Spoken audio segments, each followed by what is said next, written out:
Thanks a lot, Ruben. Thanks, John, for having me out here today. It's always an honor and a pleasure to come and speak to folks, especially folks who are at business school. I always enjoy coming back. It's the first time I've come back since Chopra actually invited me here. It was a few months ago, or a year ago, when we had an innovation taking trains. And that is the truth, guys. That is the truth. I had gotten used to this corporate jet lifestyle for 14 years of my life, and then I decided to make a switch. So that's what I'd like to talk to you about, and then take any questions right at the end. The first thing I keep reminding myself is I keep getting surprised that I'm even on a stage like this. The second thing is the fact that I think all of you are lucky. Right? All of you are lucky to be sitting out here. Think about it. Think about the number of people in this country who don't have this opportunity to be in a school like this. And therefore, I tell people, look on your left and look on your right. The guys who are sitting on the left and the right of you, you know each other, right? Are you the guys who are going to be friends all your life, right? It's this transition when you go from being this big corporate jet to this train thing is when you start calling up your friends and asking for help. So guys, take use of this time when you're at school, because these are your friends, these are your mentors, these are your advisors who are going to help you on your life. And you never know when these friends come in handy. So that's when you start connecting with adults many, many years later, when you make friends in classrooms, and you meet people along the way. Because if there's one thing I took away from GE, was the fact that life's all about people and human relationships. That's really what it's all about, guys. And therefore, it's these people and these human relationships that take you a long way in life.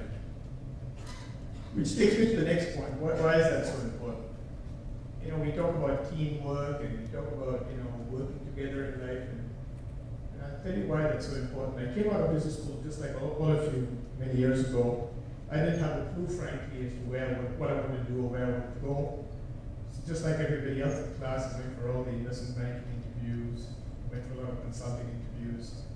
And then suddenly this guy comes to me and says, I'm from a small division of GE Capital Aviation Services. We have 200 people, we have $8 billion of assets, and we do deals any part of the world. It just sounded really cool more than anything else. So I joined that division, and we were 200 people when I joined. We were 8 billion assets. We produced about $100 billion of net income. In about 8-9 years, that same business had 45 billion in assets, produced 1.2 billion in net income with the same 200 guys. Now that's where I learned, what teamwork's all about. Because I'm not sure there are too many other places in the world where a small team can grow so fast, so rapidly, because we really have that passion in our belly to win. Right? It was all about winning. Didn't matter where in the world we were, but that's what it was all about. And then I go to another stage of my life where I learned leadership. Again, another topic we all talk about in business school, we do case studies, etc. Now, what I'd like to share with you is where I learned leadership from. Right? You could read as many books as you want, but I don't think you can really learn leadership from any of the books you read. And you only learn leadership, in my view, when you take the job that nobody else wants. So I used to be at GCAS. GCAS is a small little club at aviation services. We were 160 guys around the world, 160 airlines around the world, a few manufacturers, a few large financiers, and we control the world of aviation. And nobody ever leaves the world of aviation. It's a small little club. We all know each other. We party like crazy, go to exotic locations, and we make a lot of money. Some of us. Right? And then suddenly I'm on a plane with the vice chairman of GE, and he says, TP, I want you to go do something different. And I said, Dave, come on, nobody ever leaves GCAS. GCAS is my life. Here I'm born, here I'm broke. I said, no, I think it's time for you to do something different. And he said, I want you to go to India and then run the GE Capital business of India. That was a tough time at that time. That was the time when all the investment banks were coming in. We became the best coaching ground for all these investment banks. It just been 3 hours. I just got off the plane. So he said, think about it, wait to get back to me. So I called up my wife and I said, what do I do? And when the vice chairman of GE calls you up and says you've got to take a job, you get 3 options in my life. You might do either you quit the company, right? 2, you stay where you are and say, no thanks, Dave, and you hope another cat will come along the way sometime soon. Or you do what he says he wants you to do. So I actually took the job. It was 6 months of hell. I've never faced that much hell in my life. How do you expect to run a business when every morning you go and a guy won't come and speak to you and talk to you? And he say he can speak to you and you come to my office and say, I'm leaving, right? I got Lehman and I got all these other big investment banks offering me a salary that's 3 times what you're paying me. And at GE, as a lot of people get to know, we don't pay that much relative to the investment banks. So this carried on every day and every day and every day. People would just leave. And then when it started hurting was when my top 20 guys started leaving as well. And I used to come home thinking, this is bizarre. How do you run a business like this? I didn't know much about the business. I was a new guy, came from the world of aviation. I knew finance, but I didn't know about all the other 20 things that GE Capital does. Boy, that's when you learn leadership, right? When you have to figure out how to make a sinking ship survive, how to turn it around, right? It's lonely out there when you're right at the top. So I finally got my top 20 guys in the room. I sort of felt like, I guess it's Godfather, the movie. You remember that scene when he calls everybody in the room and he says, who's with me and who's not? Right? He's got a big bat in his hand. That's what I had to do. I called all these 20 guys and say, guys, whoever wants to leave. Right? Because I can't keep running a business like this. If you have to leave. Now, please see who's going to put his hand up so I can whack the guy. So, but nothing nobody left after that because I said, guys, this is our time to make a difference. This is the time when all of us can put our heads together and turn our business around. And that's what we did. In about 6 months, we tripled our volumes. And we grew, we must have recruited about, we doubled the number of people in our business. We turned the business around.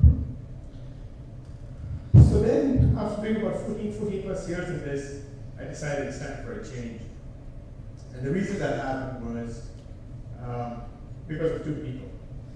One was CK Prahlad, who kept insisting it's time for you to do something in India for 4 years. He kept saying that. And the day I quit, he was the first person I called to tell him. And the second person was Jack Welch. But 7 8 months ago, Jack invited me for lunch to his house, and we had lunch together for about 2 hours. I was having lunch with Jack Welch, and he said, what do you want to do in life? And I told him, I said, Jack, I've had the most unbelievable ride at GE. I want to do something for the country now, and this is what I think I want to do. And Jack's about 70, 75 right now. But if you ever want to meet a guy who's got fire in the belly, it's him. Here's this old man getting all charged up. And he says to me, I think you're scared. You're scared to lose your job. That's what you are. You're scared to lose your job. You're scared about being fired. I'm like, whoa, Jack, you're not the chairman anymore, so. I'm right. Right? And he said, why don't you go to Jeff? Why aren't you going to Jeff and telling him this is what you want to do? And if Jeff's not going to back you or give you the capital to go do it, then quit. And I thought a lot about that. And then at the end of it, as I was leaving, he says, follow your heart. And I Jack, come on, everybody said, well, let's follow your heart. Follow your heart. But I came back home and I thought a lot about it. And to be frank, I went through about 2 months of extreme fear. Fear of the unknown, right? Because you have this 15 years of this cocoon, of this big corporation, and you do the right thing. Suddenly now you're going to the phase of my life, which I had no idea what it's like on the other side. And I look at all those entrepreneurs out here and I keep thinking to myself, boy, now I know what it was like in years. So that's what I'm doing right now, is taking a leap of faith and doing what I really want to do. And then I spent a lot of time during that period of extreme fear, thinking, how do we take on the big guys? Is there hope for a small guy in this country? Right? We compete against the GEs, not directly, but sort of. We compete against big established corporates in this country. And I kept trying to think to myself, what are the keys to winning? And I kept reminding myself, guys, there is leading Google. Who was Google trying to take on the people like the Microsofts of the world? Right? And you know all these success stories of small little companies coming out with little keys. And I think it goes back to 2 or 3 things which I thought I'll share with you.